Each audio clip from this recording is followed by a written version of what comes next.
Oke, jadi tempori, saya kira kita sampai ke awalan untuk melihat seni dalam bandingan dengan bidang-bidang lain itu.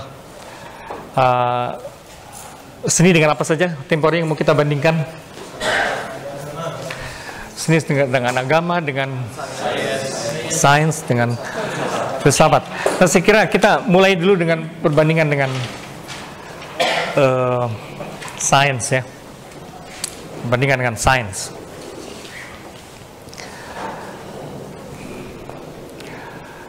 Sains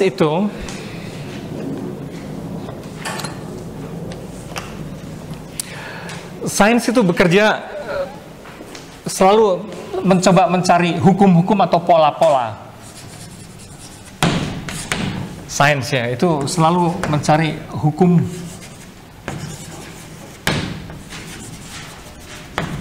hukum-hukum alam, atau dengan kata lain mencoba mencari pola-pola kerja alam gitu ya, boleh dibilang.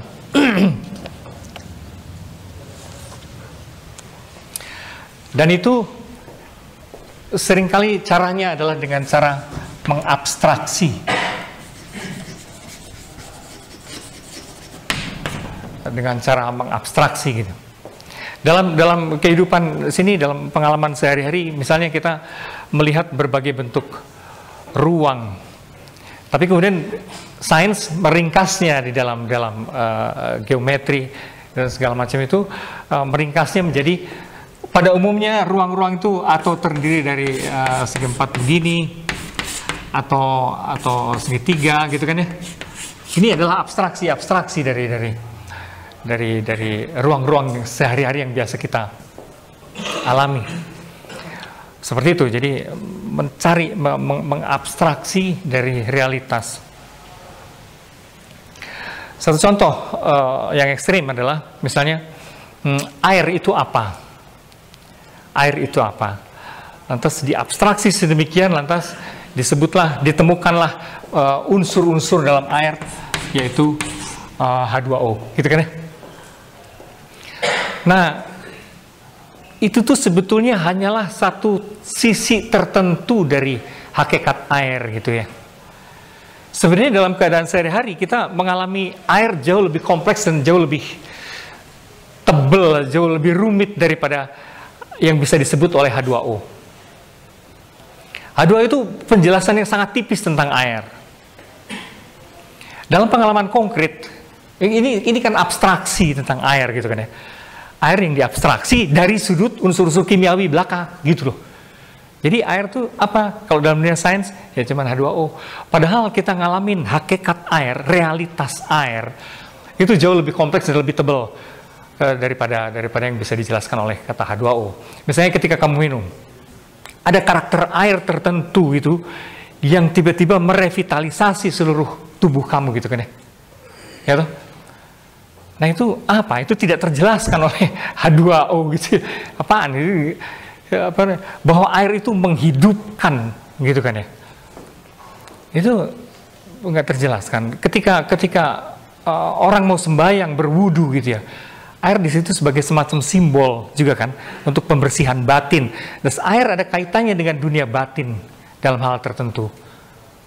Belum lagi kalau air itu kayak obat yang udah dimantra-mantrain kayak gitu ya. Terus diminum, kalau minum. Itu ini sekali ada unsur yang lain yang di luar H2O gitu kan yang keterkaitannya dengan kesehatanmu tapi juga dengan kesembuhanmu dan sebagainya. Seperti itu. Tapi lain lagi kalau kamu berenang. Di situ air tiba-tiba menjadi lingkunganmu gitu kan ya. Ya toh, lingkungan yang mewadahi kamu gitu. Itu lain sekali. Itu persis seperti kalau sekarang kamu bergerak di udara gitu kan ya. Kalau kamu berenang itu kamu bergerak di air gitu.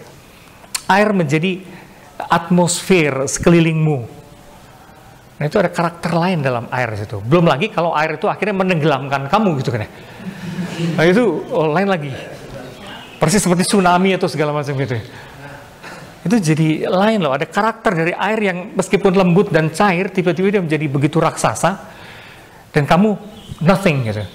Kalau kamu tenggelam, dan dalam rupa tsunami, kamu betul-betul menjadi nothing. Rumah-rumah apapun menjadi nothing karena digilas gitu. Air itu di situ karakternya lain sekali. Tadinya seperti rapuh, cair, nggak ada bentuknya, tiba-tiba melahap semuanya gitu. Itu kan? Itu ada karakter lain lagi dari air yang di situ yang beda sekali. Terus air biasanya kamu lihat sebagai sesuatu di luar kamu gitu ya. Seperti benda, seperti objek. Tapi tiba-tiba kita kencing, pipis. Nah, tiba-tiba kamu sadar, air adalah kamu gitu kan. Air ada di dalammu. Dan tiba-tiba kamu sadar 75%-an dari seluruh tubuhmu adalah air gitu. Jadi air itu bukan suatu objek di luar sana. Air adalah kita gitu loh. Bagian dari kita gitu. Nah, itu lain lagi gitu ya. Di dalam pengalaman, dalam Lebenswelt istilahnya, minggu lalu saya kira kita sudah sebut itu. Dalam dunia konkret yang dihayati, yang dialami, dalam dunia konkret, dalam Lebenswelt, dalam dunia konkret yang dialami dan dihayati, sebetulnya realitas itu dalam contoh tadi, air misalnya gitu, itu selalu jauh lebih kompleks dan lebih tebal daripada yang bisa ditangkap oleh sains. Gitu. Realitas itu lebih kompleks, tebal, dan ambigu. Tahu ambigu? Apa ambigu? Bahasa Inggrisnya ambiguous. Tidak jelas ya, itu tuh tidak jelas, ada banyak hal tumpang tindih di situ, selalu kayak gitu. Nah, contoh tadi air tuh saya kira jelas gitu, ada banyak faset dari air yang nggak ketangkep. Belum lagi karakter ketika misalnya si air itu jadi es, gitu kan ya, atau tiba-tiba di air itu menghilang gitu kan ya, menjadi menguap. Dia seperti tidak ada tapi ada gitu, itu kan karakter lain lagi toh. Itu kan karakter lain lagi dari air. Terus tiba-tiba menggumpal, tiba-tiba jadi banjir, wah itu lain lagi. Tiba-tiba memadat kayak pilar atau apa gitu yang kamu bisa tatah, kalau orang kan suka bikin patung es segala macam gitu kan ya. Nah, itu karakter yang sama sekali lain. Nah, perubahan bentuk, fleksibilitas yang aneh kayak gitu tuh apa itu tuh? Air itu seperti benda, bukan benda padat, tapi pada titik tertentu dia memadat, kayak gitu-gitu loh. Itu semua tuh sensasinya dalam pengalaman kita, wah, rumit sebenarnya, rumit, gitu. Jadi realitas itu di dalam Lebenswelt, di dalam hidup the lived world, dalam hidup dalam dunia pengalaman, itu selalu jauh lebih rumit. Nah, itu bisa berlaku bukan cuma untuk air, sebut apapun juga, sebut apa. Yang bukan material barangkali apa, misalnya cinta misalnya gitu ya, cinta, nah gitu ya. Nah itu cinta itu jauh lebih rumit gitu kan ya, dalam kehidupannya itu. Cinta itu lebih rumit daripada yang biasa dijelaskan oleh sains, oleh psikologi misalnya, kayak gitu-gitu. Psikologi misalnya kalaupun bicara mengenai cinta itu pola-pola umum, kecenderungan-kecenderungan umum dalam cinta. Padahal cinta dalam perkasusnya itu kan bisa rumit sekali. Dan film-film yang bagus itu merumuskan kerumitan cinta itu. Nah, jadi yang saya maksud adalah begini. Lebenswelt ini, kompleksitas dan tebalan dari air itu mau ditangkap, yang tidak tertangkap oleh sains itu mau ditangkap dan mau dirumuskan oleh seni, gitu. Ini tuh wilayah seni.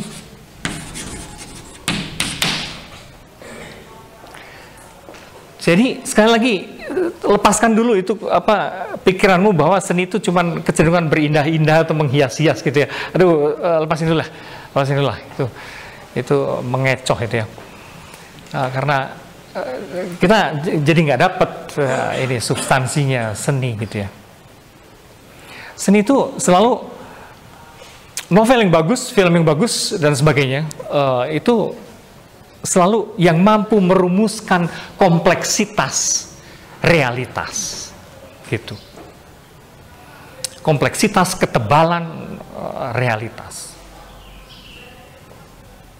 ambiguitas bahkan realitas, gitu. Itu boleh dibilang kalau di situ semakin rumit isi sebuah novel misalnya atau sebuah film, semakin ambigu. Kalau dari sudut ini ya, semakin ambigu, semakin berbobot sih sebenarnya. Semakin ada substansinya, gitu kan ya. Ya, itu yang mau ditangkap oleh seni. Jadi kalau ini bekerja dengan abstraksi, boleh dibilang seni itu maunya itu bekerja dengan menyajikan konkretisasi.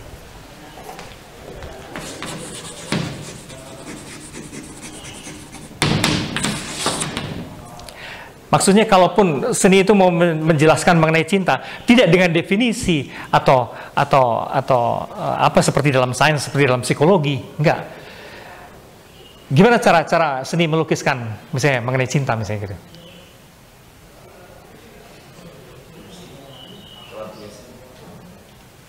Ya, tapi kalau misalnya film, dibayangkannya film yang dimaksud konkretisasi itu,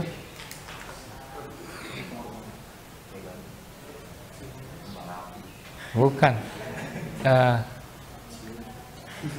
Ya, enggak, melalui tindakan memang, melalui tindakan, melalui gerak-gerik, melalui interaksi, melalui sosok-sosok konkret tertentu. Sebuah film mengenai cinta tidak bicara mengenai cinta adalah bla bla bla, tidak.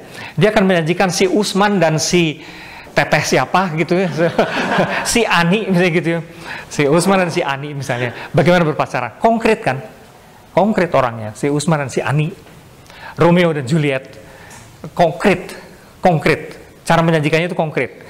Ini loh perilaku cinta itu seperti ini, dengan segala kerumitan keanehannya gitu, konkret. Kalau sains tuh mengabstraksi itu, membuatnya jadi umum. Jadi dengan kata lain ada konsekuensi lebih lanjut. Seni itu membahas sesuatu, menjanjikan hidup itu apa melalui yang partikular, sementara sains bicara langsung mengenai yang universal. Jadi kalau sains itu fokusnya langsung ke yang universal. Kalau seni itu melalui yang partikular, bicara melalui yang partikular, melalui tokoh tertentu bernama si Anu dan si itu, gitu.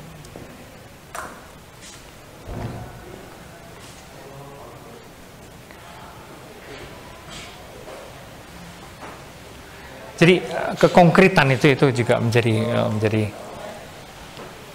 khas di dalam dunia seni. Memang nanti ada catatan tertentu ketika seni rupa menjadi seni abstrak segala macam, itu perjalanan tersendiri. Tapi secara umum kurang lebih seni itu mencoba mau merengkuh kekonkretan dan kompleksitas dari dunia pengalaman. Jadi kalau tadi kita bicara mengenai air H2O, seorang sutradara macam Garin misalnya seperti itu, ketika dia membuat film mengenai air, dia tidak bicara mengenai air secara universal, kayak gitu, air adalah apa. Tidak, dia memotret orang-orang yang hidup sekitar berkaitan dengan air. Salah satu film dokumenter yang awal-awal dari Garin yang memenangkan award tertentu, itu bagus sekali. Dia memotret misalnya penjual sirup segala macam gitu ya, yang ngambilin airnya dari sungai kayak gitu ya. Terus orang-orang yang hidup di pinggir sungai, yang mencuci piring dan segala macam berkat air sungai. Apa yang sebetulnya mereka alami kayak gitu. Apalagi ketika sungai mulai kena limbah dari pabrik-pabrik sekeliling, apa sungguhnya yang mereka alami. Terus ada bapak-bapak yang kerjanya membersihkan Sungai Cilincing, dari sampah-sampah bangkai dan segala macam setiap hari gitu ya, menyeretin gitu, membersihkan itu. Buat dia air itu apa? Nah kayak gitu-gitu loh, kayak gitu. Itu seni. Seni itu melukis, sama-sama melukiskan air, tapi lain sekali caranya. Caranya melalui memotret apa sesungguhnya air dengan melalui orang-orang, tokoh-tokoh si A, si B, si C yang konkret bergaul dengan air itu. Gitu, itu jadi itu seni pada titik ini jadi agak berlawanan dengan dunia sains ya.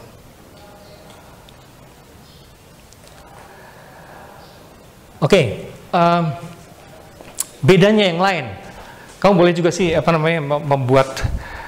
membuat pemisahan kalau mau lebih sistematik, misalnya sains gimana, seni gimana gitu. Nah tadi kita sudah dapat beberapa, nah sekarang saya tambahkan lagi. Sains itu umumnya pendekatannya selalu berjarak, karena orang membutuhkan jarak kritis ya, berjarak gitu ya. Ada distansi kritis ya, distansi kritis.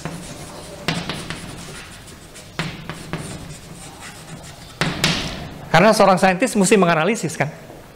Jadi dia harus mengambil jarak kritis. Dalam dunia sains, pendekatan dari para saintis itu mengambil jarak kritis. Kenapa? Supaya objektif. Ya, maksudnya gitu. Sains itu mengambil distansi kritis demi objektivitas ya.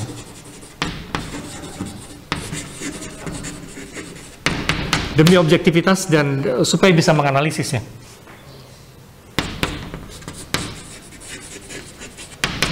Jadi berjarak kritis. Kalau seni itu enggak, pada umumnya persis kebalikannya. Seni itu memasuki si objeknya. Jadi seorang aktor yang kepengen memerankan peran seorang gila misalnya gitu ya, dia tidak kayak psikolog yang memanggil seorang gila itu, menganalisis dengan jarak, ya, apa saja, mengobservasi dia, terus cara dia bertanya juga gitu, gimana gitu kan ya, menginterogasi si orang gila ini, ada tabelnya, ada metodenya segala macam itu. Kalau seorang aktor mau berperan sebagai orang gila, apa yang dilakukannya? Dia memang akan mengobservasi, dia akan ke rumah sakit jiwa atau apa, tapi dia akan menghayati kurang lebih apa sih yang dibayangkan sama si orang gila itu. Pendeknya dia akan masuk seakan-akan menjadi orang gila itu. Gitu. Jadi justru menyatu ini.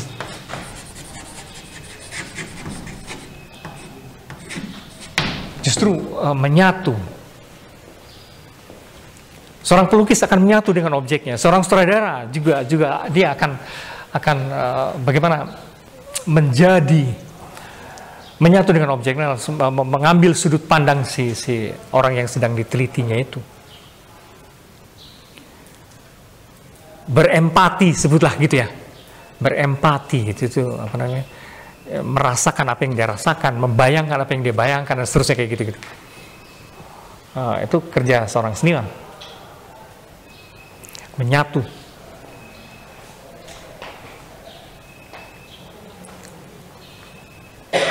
Poin lain lagi.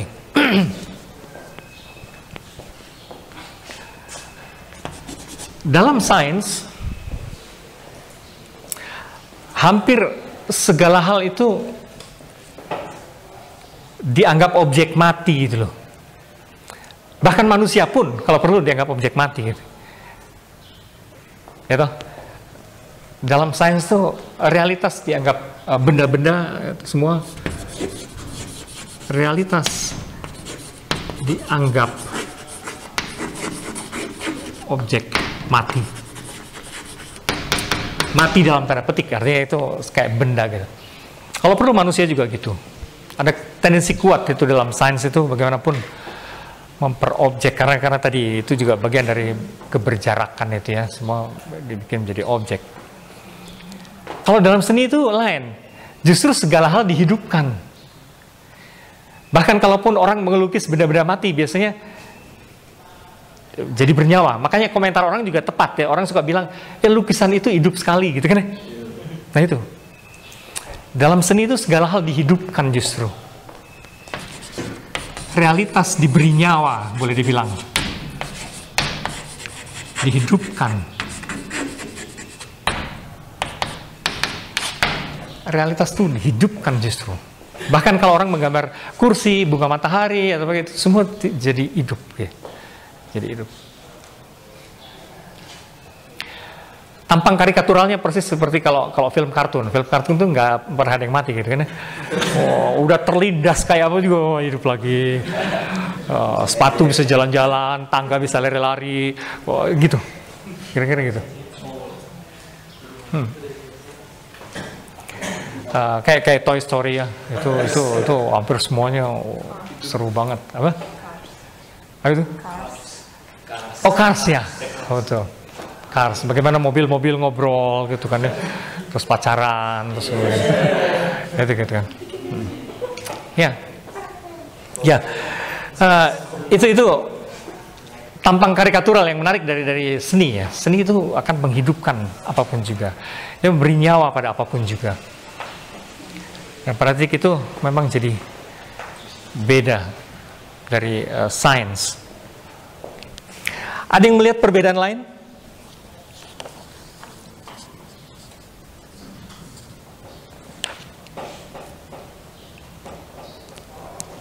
Ada yang melihat perbedaan lain antara seni dan sains?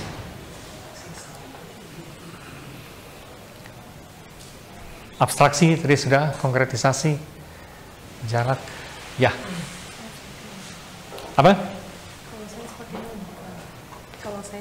Nah, jenis logikanya berbeda. Jenis logikanya memang berbeda.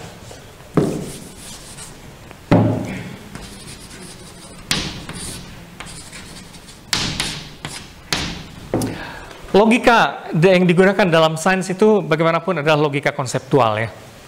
Logika konseptual dan persisnya lagi Aristotelian.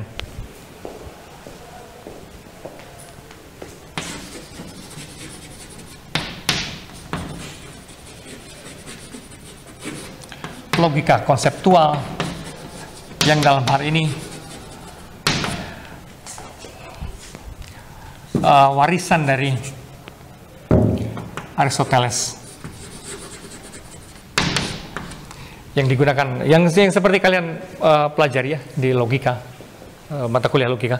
Sudah dapat belum? Nah, ya kayak gitulah logika dengan banyak silogisme, dengan begitu banyak variasi silogisme sebenarnya. Itu logika konseptual. Seni itu bukan tanpa logika, logikanya beda. Logikanya bukan logika konseptual, tapi logika perasaan. Itu lain. Logika perasaan itu kaitannya dengan imajinasi dan asosiasi imajinatif boleh dibilang ya. Ini adalah logika rasa, strip imajinasi. Logika rasa, strip imajinasi. Maksudnya gini. Maksudnya adalah kalau kamu ngelihat benda seperti ini, misalnya, kamu merasa stabil, oke, gitu kan? Stabil, mantap, seimbang. Nah, kalau tiba-tiba kamu melihat ujung pisau atau kayak gitu, duri-duri misalnya gitu, kamu merasa apa gitu? Bahkan kamu tidak berpikir, tapi kalau ngelihat landak gitu ya, kalau ngelihat landak gitu kan, langsung perasaanmu tidak nyaman gitu kan ya. Terus, awas nih gitu. Gitu. Itu kan rasamu gitu, seperti itu. Kalau ngelihat sesuatu yang miring, kayak menara Pisa atau segala macam itu miring, awas gitu kan. Itu juga tidak nyaman. Kalau gelap dibanding terang gitu kan ya, kamu merasa juga takut. Atau sesuatu yang sempit itu membuat kamu gimana ya? Sesuatu yang lapang, itu logika bukan konseptual tapi logika perasaan. Geledek misalnya, kamu dengar halilintar menyambar-nyambar gitu. Kalau logika konseptual kamu tahu itu cuma pergesekan elektron dan kayak apa gitu kan, kamu udah diajarin apa sih cuman, tapi enggak loh, kamu takut juga gitu loh. Kalau pas denger gitu, apalagi gelap gitu, ya kamu takut. Kamu nggak bisa sekedar cuma pergesekan, atau kesamber gitu. Gitu, itu saya kira nangkap ya, logika rasa itu lain, itu soal imajinasi. Perasaan kaitannya dengan imajinasi. Kalau kamu lihat kayak marshmallow segala macam itu, kesanmu apa ya? Unyu-unyu apa gitu. Karena gitu-gitu ya. Gembur dan gimana. Kamu tidak takut gitu. Kamu tidak takut, bahkan gemes. Bahkan ngeremes gitu kan. Nah, itu logika rasa. Ya toh? Sesuatu yang mulur, sesuatu yang kayak permen karet gitu, itu perasaanmu lain. Kalau kamu fleksibel, playful, tiba-tiba ada rasa kayak pengen memainkannya atau apa gitu.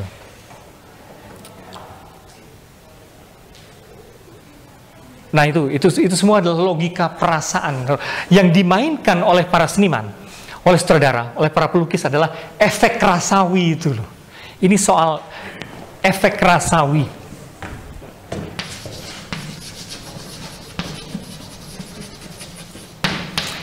Maka kalau para pelukis memainkan bentuk segala macam itu yang ada di pikirannya seringkali sebenarnya efek. Kelihatannya gimana nanti? Efek perasaan ini gimana? Sutradara yang hebat dan segala macam itu tuh kebanyakan memainkan itu. Peristiwa tertentu dilukiskan dalam adegan yang kayak apa gitu. Kan misalnya melukiskan kebencian, itu bisa macam-macam ya. Itu tergantung kecerdasan seorang sutradara misalnya kalau dalam film ya. Melukiskan kebencian, melukiskan penjahat, melukiskan apa itu tuh sutradara yang pintar akan melukiskannya dengan sangat spesifik.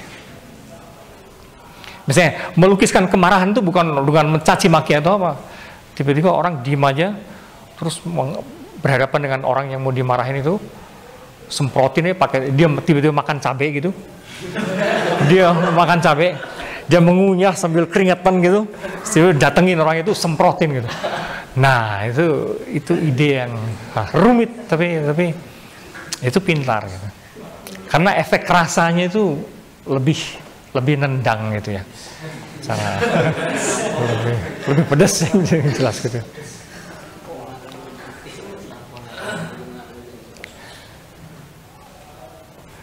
Saya ingat suatu kali di televisi zaman dulu, tapi itu pintar sekali sutradaranya. Ada orang gila ya. Waktu itu saya ingat televisinya masih hitam putih, tapi saya lupa sutradaranya itu siapa. Tapi adegan bagus sekali, melukiskan seorang sakit jiwa ya, patologis. Orangnya santun, terima kasih pada gimana. Tiba-tiba masuk dalam kamar karena dia bilang dia itu penulis gitu. Maka dia, tapi ketika seorang itu kemudian pergi dicek sama tuan rumahnya, dia ini penulis atau apa? Mesin ketiknya tuh jebol gitu.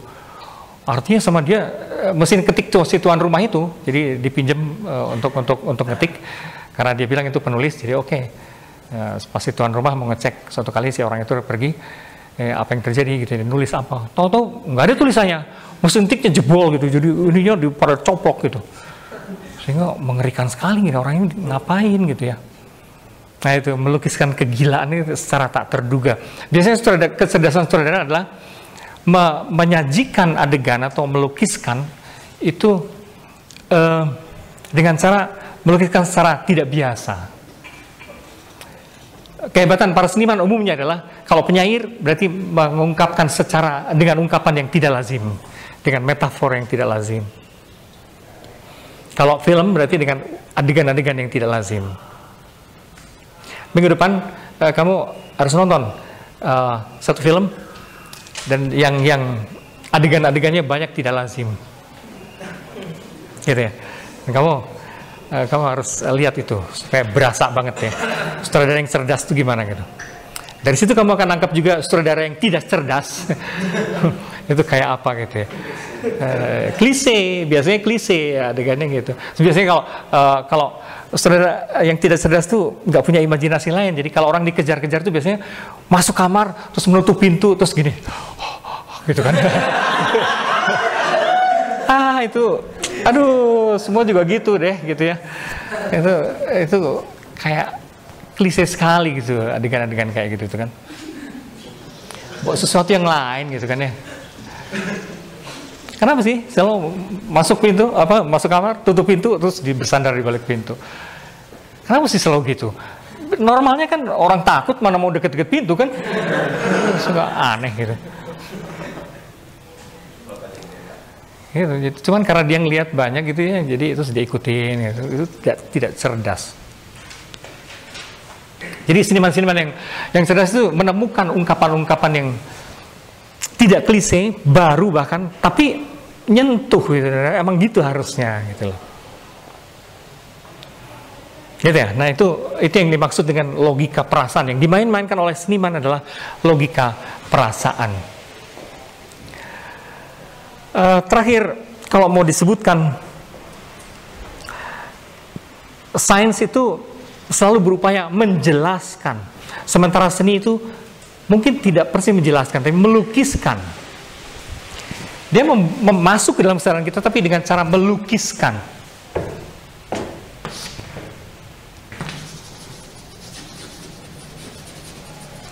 Sains itu menjelaskan, seni itu melukiskan. Memang dua-duanya upaya untuk supaya kita memahami pengalaman, supaya kita lebih memaknai pengalaman, tapi caranya berbeda. Seni itu tidak mendikte, dia hanya memotretkan gitu loh, melukiskan aja, gini loh. Jadi gimana? Ya terserah lo ininya gitu ya, mikirnya apa terserah. Kalau sains tuh hampir dalam arti itu mendikte ya, karena dia menjelaskan. Pokoknya gini gitu kan ya. Persis seperti dalam matematika, 1 + 1 sama dengan 2, titik. Gitu. Menjelaskan. Sains itu menjelaskan, kita mesti terima aja. Seni akan terus-menerus melukiskan secara baru. Secara baru, maka kebaruan ini menjadi penting kalau dalam dunia seni. Karena jadi dalam menjelaskan itu, kalau sains ya, mencari kebakuan, mencari penjelasan baku. Itu penting dalam sains, karena lantas mereka harus menemukan rumusan, menemukan definisi, kan, gitu kan ya. Sains harus menemukan kayak gitu aja. Maka kebakuan itu penting. Kebakuan. Kalau bagi seni yang hanya mau melukiskan, bukan kebakuan justru, kebaruan itu menjadi penting. Karena dia harus menampilkan sisi-sisi lain setiap kali. Kebaruan itu menjadi penting. Maka dalam dunia seni itu para seniman sebetulnya anti klise ya, anti pengulangan dan anti nyontek pada dasarnya.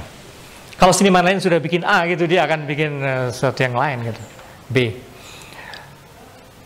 Memang dalam situasi sekarang ada yang disebut, ada tendensi dalam situasi postmodern sekarang tuh seni yang disebutnya apropriasi. Jadi saya membuat adaptasi ulang lukisan Salvador Dali, tapi misalnya gini,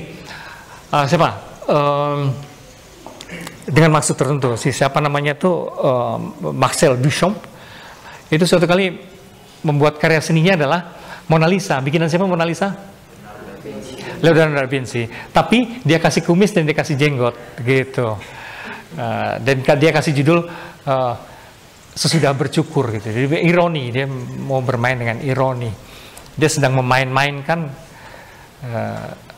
karya adiluhung gitu ya. Dan teknik seperti itu sekarang banyak dipakai. Jadi orang melukis ulang lukisan orang lain, tapi untuk mengatakan sesuatu.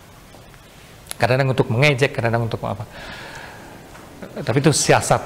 Tapi umumnya dalam dunia seni, kebaruan bukan kebakuan sebenarnya. Itu yang menjadi penting. Kebaruan. Sampai situ ada pertanyaan dulu? Ini kita sedang berbicara bedanya sains dan seni. Nanti kita akan melihat unsur samanya. bahwa ada unsur seni juga di dalam sains. Tapi kita lihat bedanya dulu ya. Kalau sains itu kan sebenarnya mengukurnya lebih jelas, lebih gampang. Misalnya benar salah atau ini ukurannya gimana. Kalau seni itu ukurnya gimana?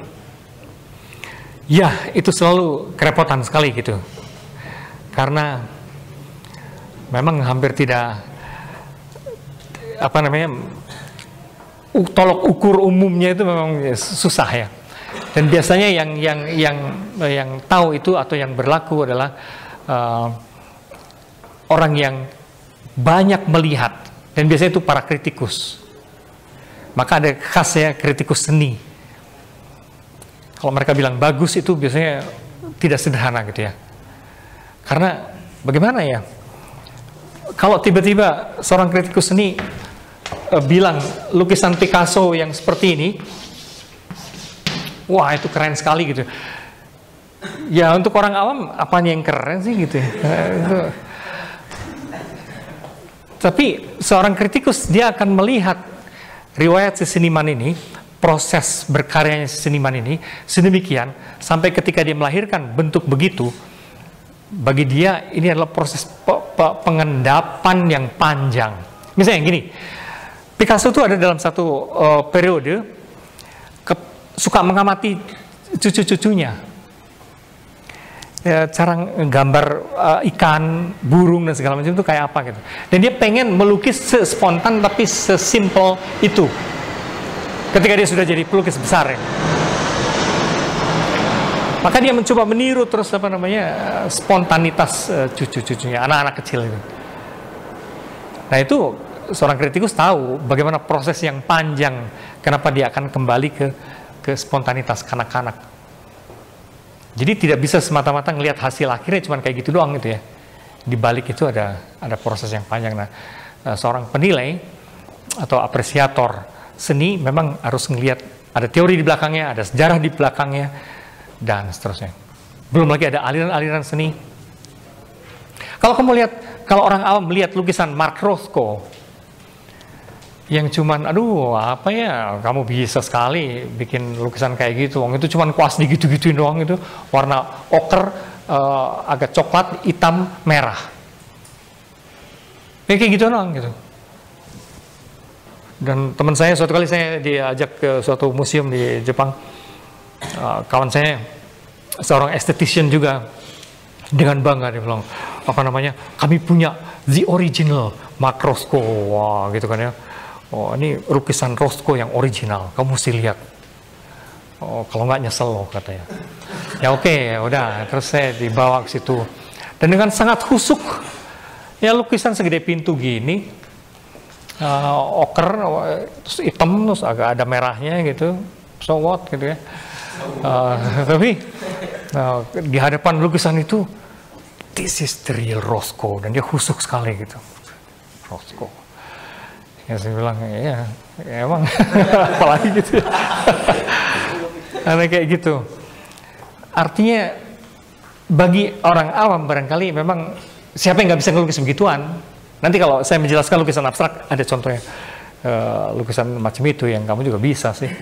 Tukang tembok juga bisa gitu. Bikin lukisan macam itu. Ya, bisa lebih rapi pula gitu. Enggak, tapi para kritikus dan apresiator seni itu melihat siapa Mark Rothko, prosesnya bagaimana dari dulu, dan bagaimana dia mencari pemurnian bentuk dan so on so forth. Karena ada ideologi tertentu pada aliran abstrak ya, ada cara berpikir tertentu pada aliran abstrak yang nanti kita akan pelajari juga. Jadi tidak sederhana, kita nggak bisa semata-mata lihat hasil akhirnya cuma kayak begitu doang, nggak bisa. Tapi memang kemudian jadi pelik, itulah perkembangan dunia seni, memang jadi rumit gitu ya.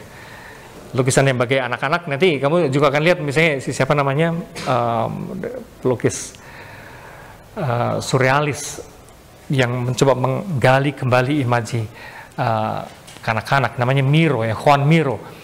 Nah, kamu juga kalau ngelihat itu, ya apa bedanya sama lukisan anak-anak gitu ya. Tapi karena ini dibikin oleh seorang Miro yang prosesnya panjang pencarian ke situ. Nah itu memang jadi tidak sederhana. Persis seperti gini loh. Kamu sudah selalu berada di misalnya ruangan ini, dan kamu ngelihat taman itu kayak gitu ya. Dan kamu bilang ya kampus ini nyaman gitu, karena ada daun hijaunya dan segala macam itu, dan udara masih bersih dan seterusnya gitu. Nyaman, asik lah. Dibanding dengan seseorang yang sudah keliling dunia, sudah kuliah di berbagai tempat lain segala macam itu, tiba-tiba sampai ke sini dan dia mengatakan hal yang sama. Gila, kampus ini keren banget ya ternyata. Itu isinya sama sekali lain loh sama omonganmu yang nggak pernah kemana-mana gitu.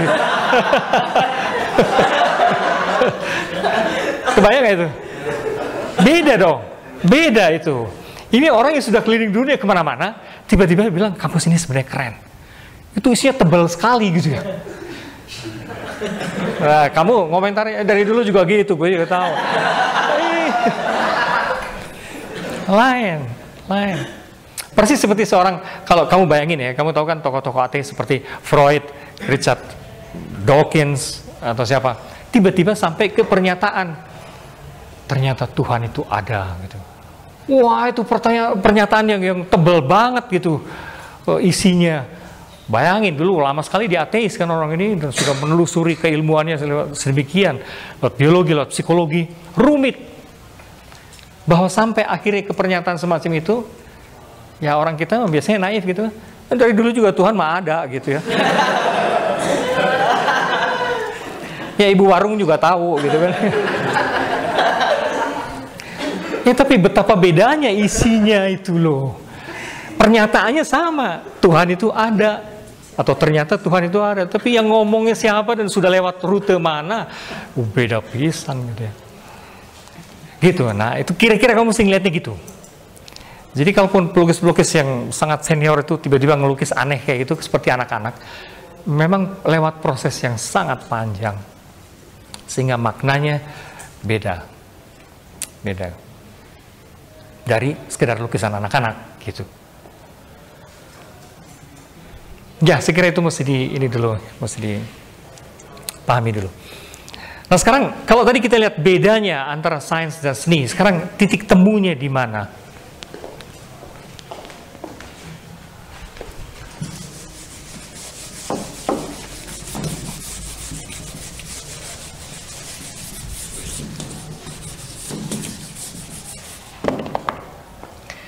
Sekarang kita coba lihat titik temunya ya.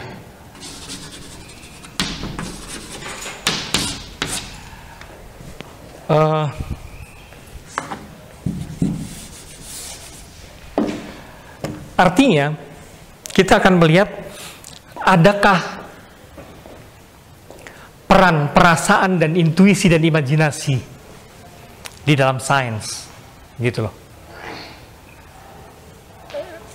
Adakah peran imajinasi dan perasaan atau emosi bahkan seperti di dalam sains? Ada seorang ilmuwan mutakhir, filsuf ilmu mutakhir yang namanya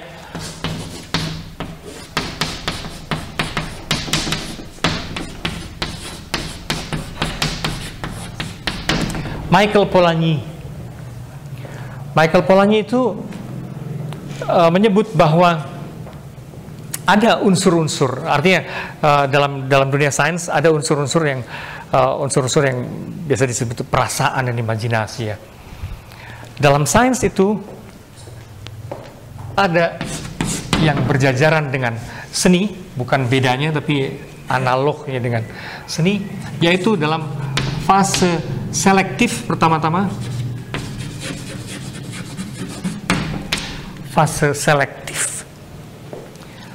Fase selektif itu gini, ketika seseorang mencari tema mana yang layak untuk diteliti dan mungkin untuk diteliti. Ini persis seperti kalau tahap ketika kamu nanti akan membuat skripsi.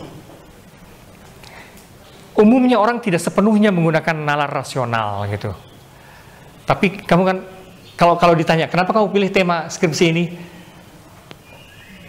Umumnya toh tidak menjelaskan oleh sebab begini Pak, ada 1, 2, 3. Enggak, biasanya karena suka gitu kan ya.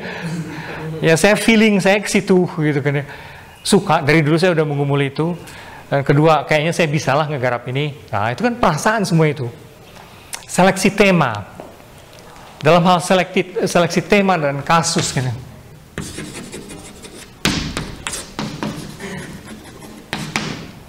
Di situ ada unsur rasa ya.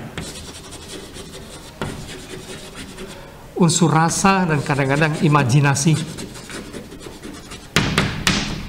Itu pada fase selektif, seleksi tema, kasus, dan sebagainya itu yang banyak berperan sebetulnya adalah kesukaan atau bayangan kita bahwa itu akan penting gitu kan ya.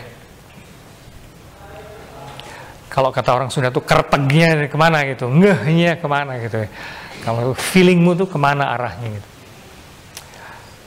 Selektif, ini unsur rasa dan imajinasi ada di dalamnya. Pertama-tama di wilayah selektif, seleksi tema dan kasus. Kedua, kata Michael Polanyi, unsur rasa dan imajinasi juga berperan di dalam tahap heuristik.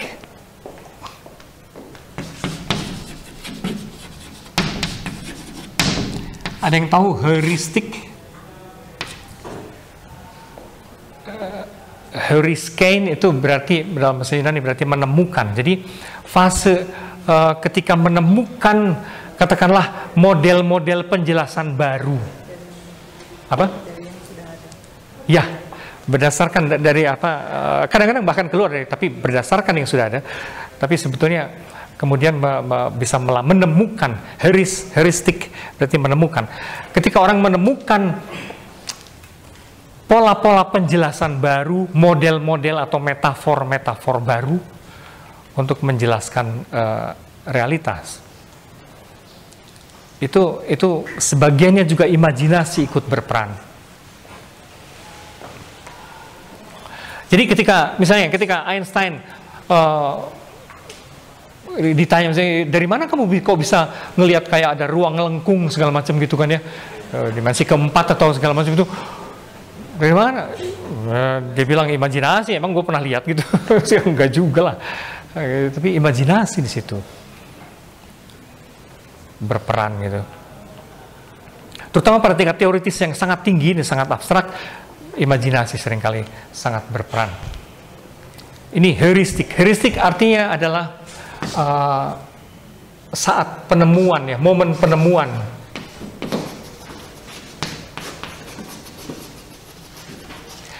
Penemuan terutama model-model baru, model-model penjelasan baru.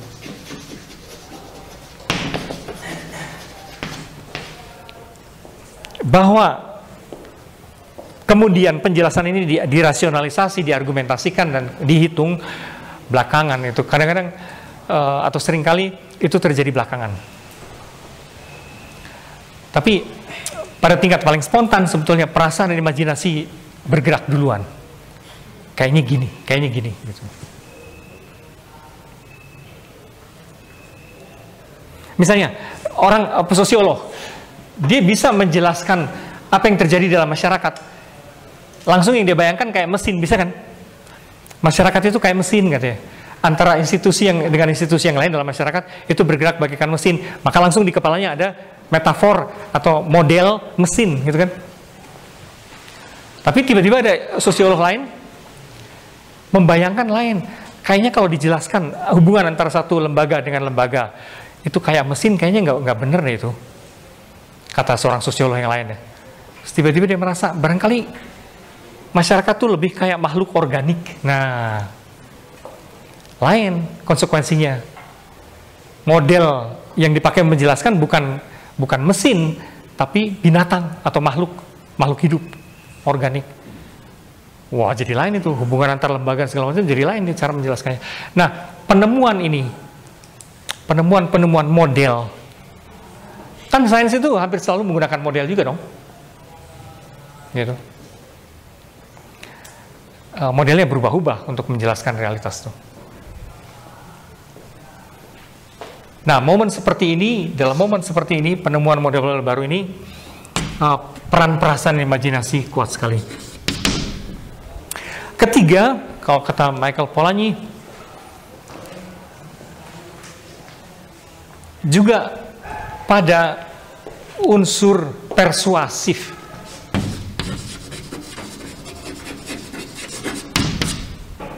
Persuasif apa artinya? membujuk ya. Tapi maksudnya gini, terutama ketika seorang ilmuwan tuh hendak mengkomunikasikan, nanti kalau kamu bikin skripsi, kamu juga bersiasat kan diam-diam kan, bagaimana mempresentasikannya gitu kan ya. Dan kamu akan cari bantuan temen, atau kalau kamu sendiri ahli membuat PowerPoint, kamu akan akal-akalin PowerPoint itu supaya semenarik mungkin gitu kan. Nah gitu, tiba-tiba para ilmuwan itu pada titik itu jadi kayak pada kayak seniman yang suka bikin iklan. Bagaimana caranya membuat, dikasih gambar yang bagus gitu kan ya, hurufnya dikasih warna atau tidak, oh kata-kata yang mana mesti dijeblakin gede gitu, oh, terus mana yang timbul tenggelam, wah gitu kan ya. Kamu jadi kayak seniman. Tragisnya dalam dunia sains tuh bisa begini loh, ada si A dan si B. Si A sebetulnya membuat disertasi atau skripsi lebih berbobot, tapi karena ditayangkannya norak gitu, dia nggak bisa pakai PowerPoint, dibaca doang gitu, dan semua orang juga akhirnya tertidur gitu sebelum selesai. Ya jelas nggak akan ketangkep dong, padahal isinya berbobot dibanding si B. Si B itu lebih dangkal, tapi gaya pisan ininya, apa, wah, mau menyiasati presentasinya, ada musiknya lah, apa gitu, dan terus ada karya grafisnya gimana. Ya meskipun dangkal, dia akan lebih diperhatikan orang dong, gitu. Yang berbobot tadi karena presentasinya yang ngawur seperti itu, ya akan dilupakan. Jadi unsur persuasif dalam mengkomunikasikannya nih ya, ini faset mengkomunikasikan, cara komunikasi.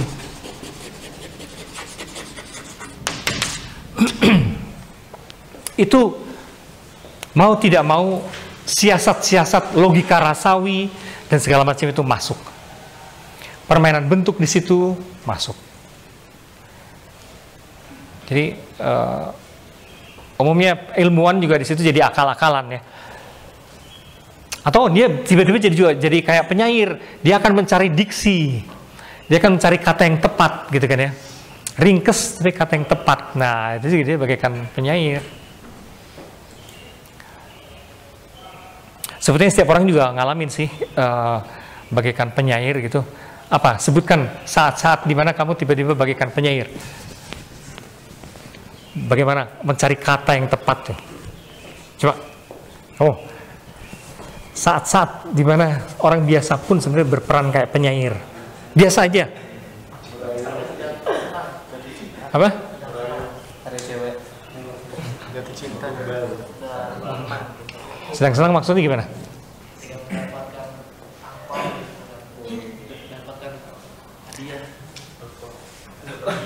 Di mana kamu ini ya? Kenapa kesenangan membutuhkan kata? Karena kamu malah nggak bisa ngomong. Ketika membujuk, kamu nggak suka membujuk orang tua, membujuk adikmu, membujuk apa gitu kan ya, pacarmu. Nah pada saat membujuk itu, memang kita cari kata yang tepat. Kata yang tepat. Salah-salah kata malah jadi nggak mau gitu kan ya. Terutama kalau kamu membujuk orang tua. Kalau membujuk orang tua, pengen dibeliin apa tuh gitu. Kan kamu bersiasat dulu kan, muter-muter dulu gitu kan ya. Ini masalahnya di perkuliahan saya tuh dibutuhkan gini kan, suka ngerjain tugas, jadi terus akhirnya dibeliin laptop gitu kan maksudnya. Terus kamu muter-muter dulu, tapi biasanya tuh aku minjem laptop orang lain dan sekarang itu terus akhirnya kemana? Nah itu ujungnya itu kamu mencari kata di situ yang tepat gitu. Yang dilakukan para penyair adalah mencari diksi, gitu, mencari kata yang tepat, rumusan yang tepat dan nendang gitu. Jadi itu fase persuasif boleh dibilang juga seperti itu. Nah tapi adakah selain di 3 wilayah versi Michael Polanyi ini, ada orang yang melihat lagi di mana kira-kira peran yang kurang lebih peran imajinasi dan rasa di situ? Sekarang kalau kaitkan sains ini kan hasil akhir ininya yang paling tampak materialnya kan teknologi dong, gitu. Maka orang suka menyebutnya iptek kan, ilmu teknologi, karena memang teknologi adalah perwujudan paling konkret dari kinerja ilmu atau sains. Nah, bayangkan sains itu juga teknologi. Di mana peran imajinasi dan rasawi di situ? Ya, bagaimanapun, pertama-tama yang paling kelihatan adalah segala produk itu kan didesain. Gitu. Kamera itu juga didesain, kursi ini didesain, sepatu didesain, apapun, segala produk teknologi akhirnya kan didesain ya, kayak mobil segala macam itu. Jadi dalam rupa desain produk dengan segala pertimbangan yang pelik ya, desain produk itu adalah titik sentuh di mana dunia seni betul-betul menyatu di situ dengan dunia teknologi dan dunia sains. Karena di situ seni juga ada unsur ilmiahnya ya dalam kinerja desain. Apa saja misalnya yang perlu diperhatikan oleh seorang desainer? Apa? Ya, efek warna itu semua ilmiah loh. Warna ini efeknya nanti bakal gimana? Efek tipografinya itu tulisannya. Terus ergonomi, kenyamanan dan kaitannya dengan fungsi dan segala macam itu semua harus dipertimbangkan. Efek imaji bagi status sosial dan seterusnya gitu-gitu. Banyak. Belum lagi perhitungan pasar yang mungkin gitu kan ya. Kemungkinan perhitungan ekonomisnya gimana. Wah, itu semua jadi ilmiah. Di situ ada titik temu dalam desain produk. Dan itu bisa sangat pelik urusannya. Iklan-iklan itu juga dong, itu termasuk boleh dibilang di sini ya, desain komunikasi visual itu bagaimanapun itu kan siasat membujuk juga, siasat membujuk. Bagaimana temuan-temuan ilmiah yang muncul dalam teknologi itu kemudian dikomunikasikan, harus dianggap penting gitu kan ya, bagi orang, harus dibeli kayak gitu. Itu unsur artistik sekali gitu ya. Bagaimana deodoran yang sebetulnya sepele sih, itu antara penting dan nggak penting gitu, tapi harus dianggap penting sekali gitu. Gitu. Apa hubungannya coba gitu kan ya, deodoran dengan malaikat yang jatuh gitu kan, tapi harus dibikin lebay begitu gitu. Ya, supaya imajinya itu, asosiasi imajinatifnya jalan. Dalam sisi itu iklan, desain, seni umumnya hampir selalu berlebihan. Memang begitu cara komunikasinya begitu. Seni itu selalu melebih-lebihkannya. Nanti kita akan bahas lagi unsur itu. Baik, masih kurang-kurangnya satu lagi, ada yang menemukan titik temu nempelnya antara sains dan seni. Jadi di wilayah kinerja ilmiah ini tadi kata Michael Polanyi, tapi persentuhan dengan pasar di situ juga membutuhkan pertimbangan artistik. Apalagi ya? Apa? Musik? Oh, tapi itu dalam arti bagaimana suatu bentuk seni sangat diwarnai perhitungan ilmiah gitu kan ya. Dia bilang pada musik, karena musik itu sekaligus matematik. Musik itu, maka banyak sekali ahli matematik juga yang jago, seperti Pythagoras ya di awal-awalnya. Itu tadinya matematik tapi juga jago dalam musik. Kalau dalam dunia modern itu filsuf Adorno. Adorno itu ahli matematik sekaligus juga ahli musik, tapi Wittgenstein dan segala macam itu seperti itu. Memang itu ada satu jenis seni, yaitu musik, dekat sekali dengan matematik. Bisa. Tapi seni pada umumnya, lepas dari musik, dia nyambung rada dekat lagi, bahkan dibutuhkan, sebutlah gitu, dibutuhkan oleh dunia sains misalnya, dalam hal apanya?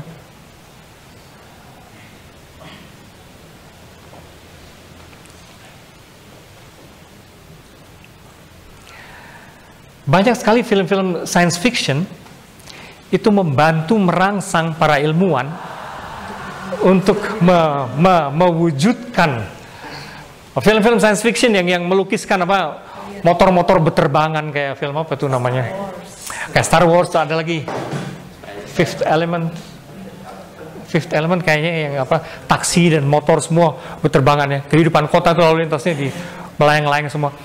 Itu akan merangsang imajinasi para ilmuwan untuk mewujudkannya gitu loh.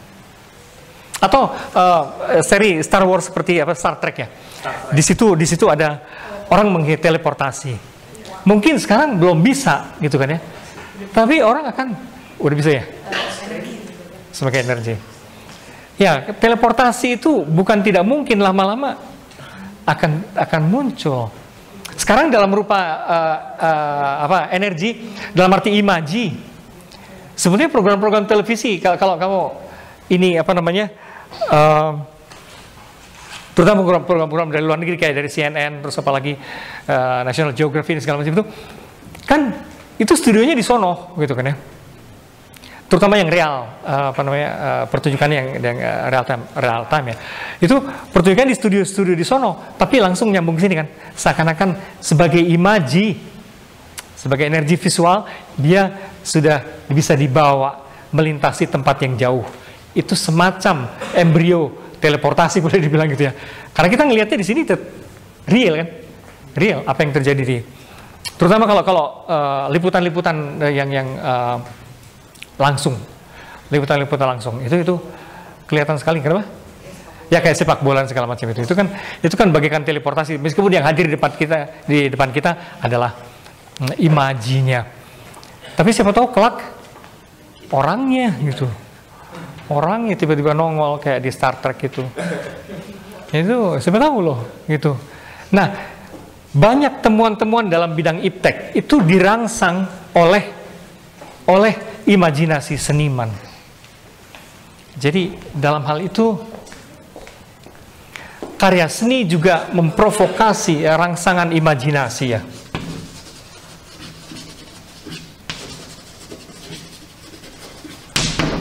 Merangsang imajinasi inventif. Inventif artinya penemuan. Imajinasi penemuan itu juga dirangsang oleh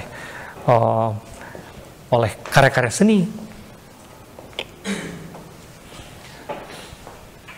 Kita tahu, kita bisa menyebutkan banyak hal yang dulu cuman kita saksikan dalam film atau dalam novel, itu dalam komik gitu kan ya. Tadinya cuma berupa komik gitu kan ya. Siapa tahu kayak Spider-Man segala macam itu, siapa tahu kelak bisa juga orang merayap-rayap gitu dengan cara tertentu. Kenapa?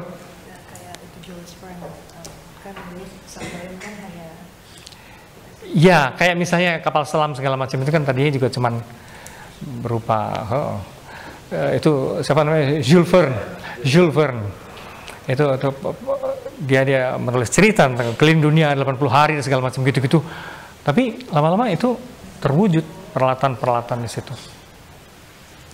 Jadi di situ dia unsur seni bisa membantu merangsang imajinasi inventif. Masih satu lagi. Misalnya, apa yang kamu temukan pada film-film seperti Avatar? Avatar yang heboh ya, siapa namanya? James Cameron. Avatar yang itu. Apa yang kamu temukan di situ? Kenapa film itu menjadi dalam tanda petik penting bagi sains, teknologi?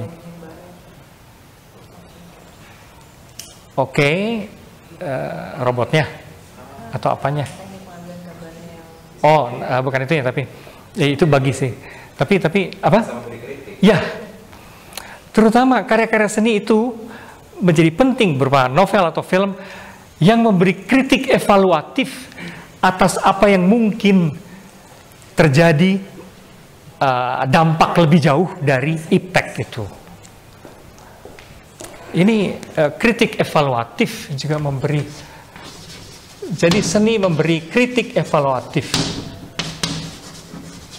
atau evaluasi kritis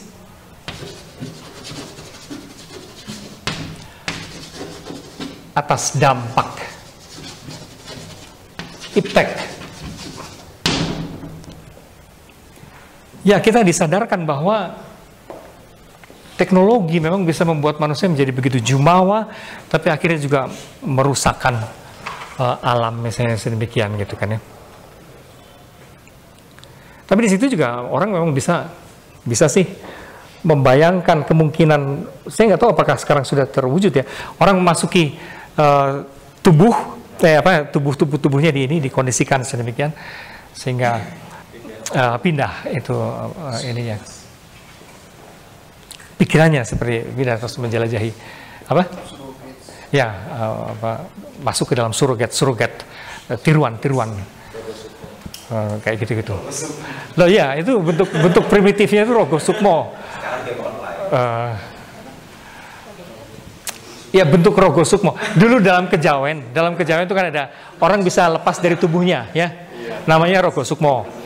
Orang lepas dari tubuhnya terus kelayapan ke Paris kemana kelayapan atau gitu lepas dari tubuhnya. Sekarang secara teknologis itu banyak bentuk yang seperti mewujudkan hal itu ya.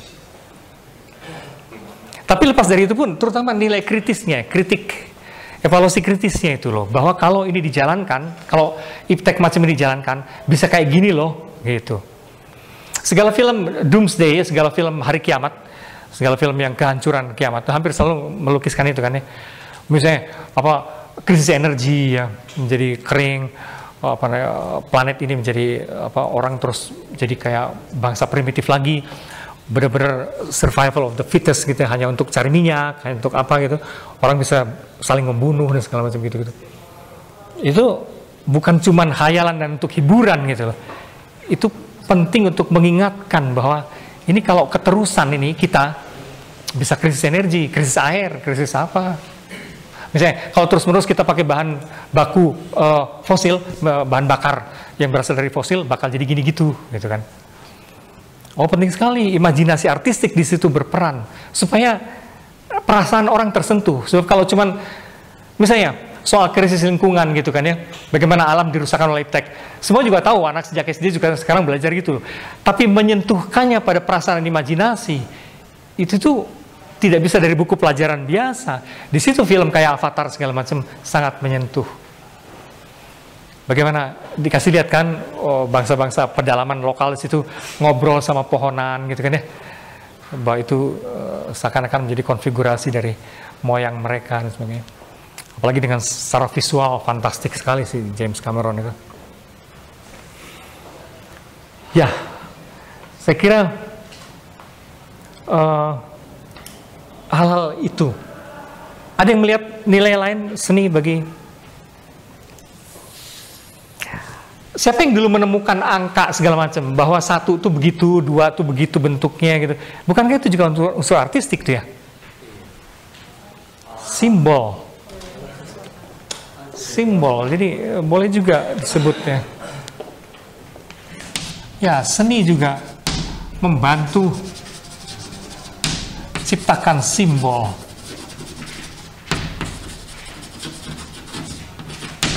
Simbol-simbol yang efektif. Simbol-simbol yang efektif itu. Angka-angka itu produk kesenian loh itu. Kenapa 4 mili gitu? Kenapa terus angka Romawi juga kan ya? Itu kerjaan grafis itu kan ya. Kerjaan grafis itu seni.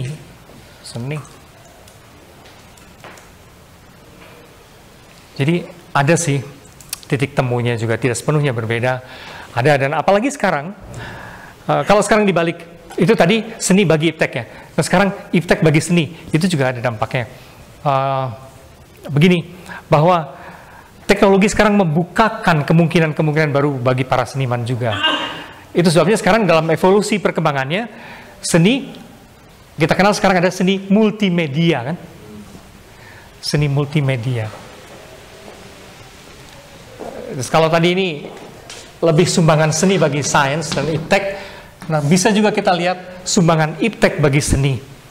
Salah satunya adalah misalnya seni multimedia. Seni multimedia hari ini, bahwa seorang seniman sekarang tidak dibatasi misalnya cuma kerja di patung aja gitu. Cuman pakai seni lukis ya gitu. Enggak. Biasanya sekarang seniman kalau pameran juga bisa pakai macam-macam. Ada unsur 3 dimensinya, ada unsur fotonya, ada unsur sinematiknya, kayak gitu ya. Itu sudah menjadi lazim sekarang para seniman.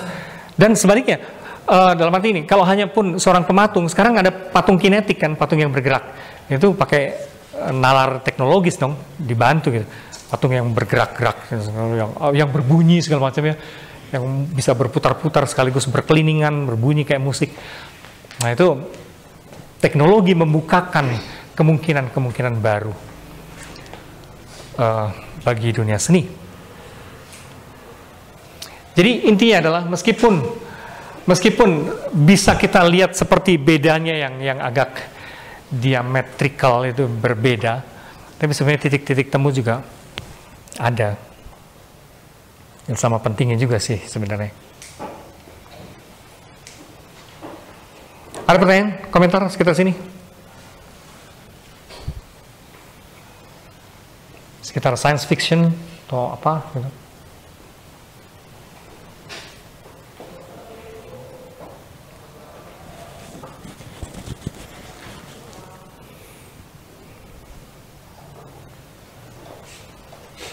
Nggak ada? Jelas? Ya.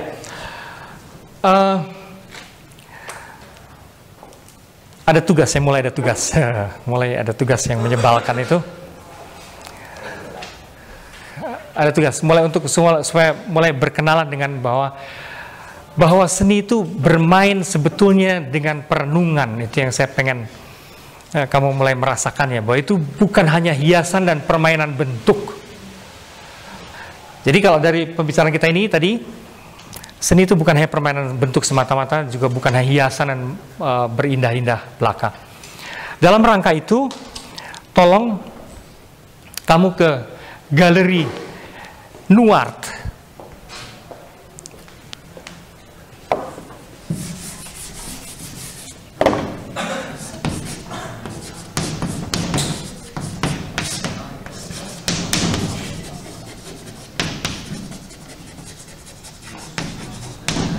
Jalan Surya Sumantri, kalau kamu, ya itu di Setraduta, ya. Jadi kalau Maranatha terus ikutin gitu, terus masuk dalam kompleks Setraduta. Saya kira banyak orang sudah tahu, cuman bagi yang belum tahu, masuk aja ke dalam kompleks Setraduta. Kalau kamu sudah mulai ngelihat tangan raksasa tiba-tiba jatuh dari langit gitu ya, ada tangan jatuh dari langit, gede banget gitu. Nah, berarti kamu di jalur yang tepat. Ikutin aja. Kalau kamu ikutin terus nanti ada petunjuk-petunjuknya. Nggak jauh sih. Ada petunjuknya ke arah mana gitu. Ikutin. Biasanya mulai buka jam 10 kecuali Senin ya. Jam 10 sampai jam 5-an saya kira. Nah, apa yang mesti dilakukan di situ? Cari patung yang buatmu paling bermakna, paling menantang renunganmu, gitu. Cari patung yang membuat kamu tertegun dan memaksa kamu merenung, gitu. Bukan hanya mengagumi bentuknya, tapi memaksa kamu berpikir. Satu aja.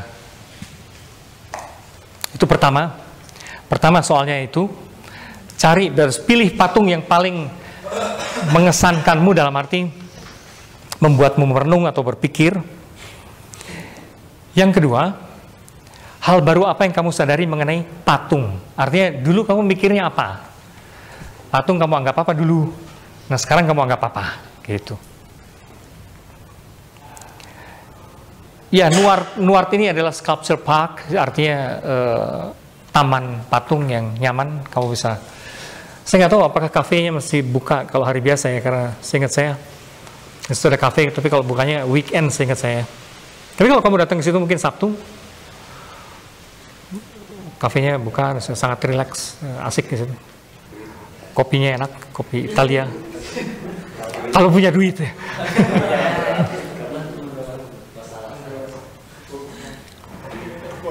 Ya, itu lingkungannya sangat menyenangkan, worth the trip ya, worth the trip. dalam seminggu ini, minggu depan saya harap sudah bisa dikumpulkan. Nggak usah terlalu resmi, jadi memang kalau bisa diketik ya. Ini, tapi kalaupun ada yang kesulitan nggak punya mesin tik, dalam arti nggak punya laptop atau komputer, ya ditulis aja tapi asal rapi ya. Supaya saya bisa baca, karena biasanya suka nggak kebaca. Jadi pendek sih, cuman jawab dua itu. Nggak usah terlalu panjang lebar. Intinya adalah pertama, cari patung yang paling mengesankan dan mengapa kamu begitu terkesan. Oh ya, harus dijelaskan maksudnya, kenapa kamu terkesan dan pikiran apa yang timbul. Yang kedua, apa yang kepikir mengenai patung ya. Dulu kamu mengira patung itu apa gitu.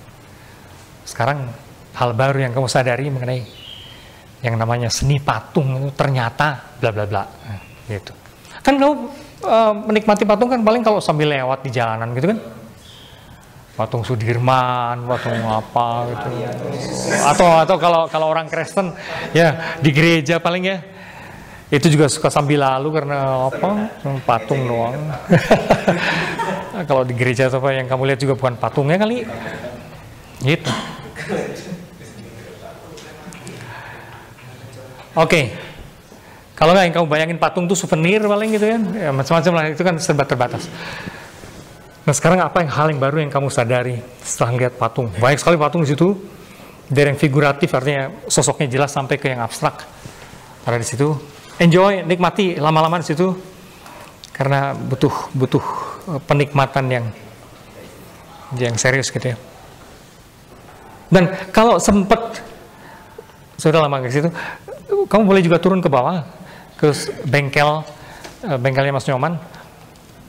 Mungkin masih ada proses pembuat, karena dulu beliau lagi bikin patung raksasa kayak Liberty gitu untuk di Samosir ya.